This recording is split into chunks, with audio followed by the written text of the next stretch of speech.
back or anything? Yeah, right here, the whole Burglar proof came out?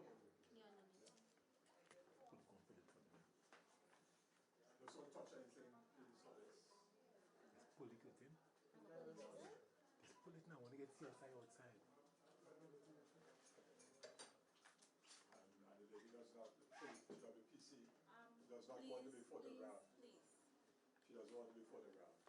Right, Gregory Fernandez, you got it? Okay, good afternoon, members of the media, and happy to have you all here today on this Sunday afternoon. The purpose of the press conference this afternoon is to address the attacks on Mr. Abdullah. But before I go into that, we come into the office this afternoon and meeting the office being broken into was quite a surprise, and hopefully it has nothing to do with the attacks on Mr. Abdullah and the MSJ. Right? We are hopeful that that is not the case, because it would send a very bad signal at the start of this election campaign. Right? So the police is here and investigating. And, we will keep you abreast of any findings that may have occurred. What happened? All right. So, what happened is we arrived here for the press conference, myself, Mr. Abdullah, Ms. Monsigi, and on opening the door, we recognized that the place seemed disturbed. So we thought someone was here, and we called out, and no one was here. And then we went into a couple of offices, including his, and it was disturbed, right? Drawers were ransacked. So we're not sure what the persons were looking for, what they were trying to achieve, right? But we're hopeful that the police would be able to find the culprits and we could deal with it. What do you think could be the motive behind this? We're in election season, but I don't want to speculate, right? So we are hoping that it is not part of the attacks we've seen on the MSJ at this time, right? But, Trinidad, we are in election season, and it's possible that, it can be part of a campaign against the MSJ. What was in those drawers? Anything missing? Well, we are not sure yet, because we had to not touch, because the police needed to do fingerprint dusting and so on. So we are not sure if anything has disappeared. So once the police is finished, then we will do our checks. The question again, what was in the drawers? Well, there are documents, right? Party documents and so on, policy documents, things like that. But we're not sure what is missing, so we need to really look, and then we'll be able to see, right? So, all right. So the other part of the conference is, of course, to address the attacks on Mr. Abdullah by Mr. Moonilal, right? Dr. Moonilal. So I have prepared a statement on behalf of the party, and I will distribute that to you all, that deals with that aspect of it. So Moonilal's statement trying to taint David Abdullah is a case of misery-seeking company. The MSJ and its leader, David Abdullah, does not care for the company of miserable, dishonest people. Imagine, of all persons, Rudal Moonilal, a man about whom there is nothing honorable, who is dishonest and unprincipled, and in the dictionary, such a person is called a rogue. When you see he is trying to fabricate a story to tarnish the good name of David Abdullah, a man who walked away from corruption of the partnership government and who helped remove them from power, you know he is feeling, and this is Dr. Moonilal, miserable and looking for company. Why would we say that Dr. Moonilal is a miserable man?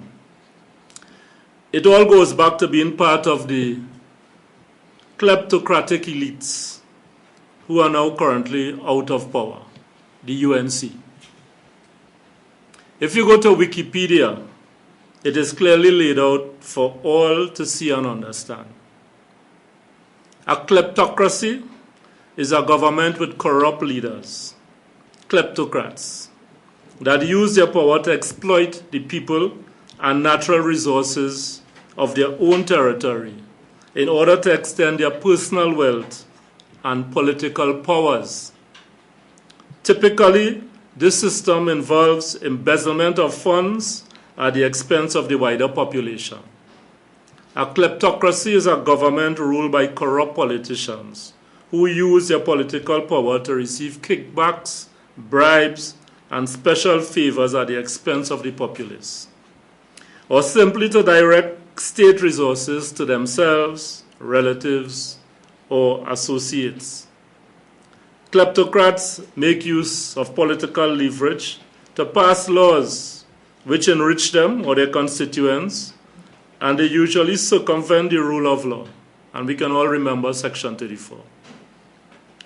Kleptocratic rulers often treat the country's treasury as a source of personal wealth, spending funds on luxury goods and extravagances as they see fit. I remember a friend of mine once remarking that Kamala was spending money from the country's treasury as though her grandmother had left it there for her. Many kleptocratic rulers secretly transfer public funds into hidden personal numbered bank accounts in foreign countries to provide for themselves if they are removed from power. The effects A kleptocracy is most common in developing countries whose economies are reliant on the trade of natural resources. Developing nations' reliance on export income constitutes a form of economic rent and are easier to siphon off without causing that income to decrease. The effects of a kleptocratic regime or government on a nation are typically adverse in regards to the welfare of the state's economy, political affairs, and civil rights. Kleptocratic governance typically ruins prospects of foreign investment and drastically weakens the domestic market and cross-border trade. I know of companies which refuse to invest in Trinidad and Tobago because they were asked for kickbacks in order to do so. As kleptocracies often embezzle money from their citizens by misusing funds derived from tax or engage heavily in money laundering schemes, they tend to heavily degrade quality of life of its citizens. Poor services, poor healthcare, crime, removal of the social net, unemployment and underemployment, and a deteriorating economy. The informal parasitic oligarchy that results from a kleptocratic elite subverts democracy. And we too have many examples of these scenarios exposed in Wikipedia, taking place under the UNC-led partnership and others under the PNM regime. Over $1 trillion spent over the last 30 years, and the quality of life for citizens have significantly degraded, but has become excellent for those of the kleptocratic elites. Who the cap fit, let them wear it. So they're looking for company. He's trying to take revenge on David and the OWTO, as you see no way back for the UNC after their last 5 years in office. Rudy Boy, the MSJ, and the OWTO is not of that. Man, go from here with that now. The MSJ is about transforming governance in Trinidad and Tobago so that the aims of the preamble to the Constitution of Trinidad and Tobago can be achieved. And those aims are in the following. The people of Trinidad and Tobago, having affirmed their respect for the principles of social justice, and therefore believe that 1, the operation of the economic system should result in the material resources of the community being so distributed as to subserve the common good. 2, there should be adequate means of livelihood for all. And 3, labor should not be exploited or forced by economic necessity to operate in inhumane conditions, but that there should be opportunity for advancement on the basis of recognition of merit, ability, and integrity. And this is what the MSJ stands for. Nothing to do with the nonsense being peddled by Rudy Moonilal. Thank you.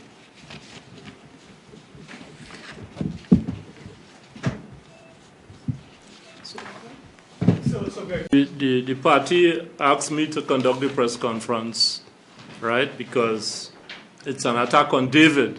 So we didn't want it that David just, defending himself. But the party has a position on it, and that's why I am here doing the press conference. But we have a meeting up at the OWTU with a number of the candidates, right? So Kizzy came with me from Diego Martin. So that is why she's here, not up at Paramount. But there are many of the candidates up there. So as we speak now, you will be having screening today. We have been having screening for some time. There is going to be some today, but we also have a general meeting because we have candidates on the ground. All right? So MSJ, at this time, I think I don't want to give it away because we're supposed to have a press conference introducing the number of candidates that we're going to have out in the field. But it is substantially more than we had the last time around, to the magnitude of at least 3 to 4 times. Again, I think you might have responded already, but do you think the break-in has anything to do with the attack on Mr. Abdullah? Well, that's what we're not sure of. So, we have to do our investigations. We're going to check what was removed, but the timing is very uncanny. Was there a break-in? Was there a forced entry? Forced entry. Through the window. Do you have an idea of the time frame that it might have occurred? Well, it would have been between yesterday and today because he locked up yesterday afternoon. Around what time? I believe it's around 5, 6 yesterday afternoon. So. Okay. So between then and now 1 o'clock today. Yeah. Do you all conduct any financial transactions here? So it could have been that somebody knew that and they came for the money? Could it have been something? Not really. We have a treasurer, and most things are done via bank checks and so on, right? So we don't do any financial transactions here per se. Adore moment. Election in the air. Election is in the air. Okay, tell me what happened here. So they dislodged the burglar proof there, right? They dislodged the burglar proof and probably gained entry here. They broke off this from this thing here is from the window, so they were trying here as well, right? So they broke that, but this is apparently where. So you mean somebody crawled into here to get in? Yeah. How did they exit? Through the same place. What? It must be small people. Well, the police say, you'll be surprised to see how people can maneuver themselves. Wow. Wow. When this happened? Between last night and this morning. And you and your portfolio?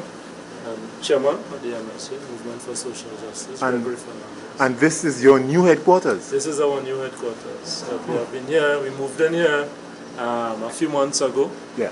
And this is the first time we have experienced this. It comes at a time where the party is being attacked, so we are hoping it is not connected. Okay. And it's parang season. So you're at home.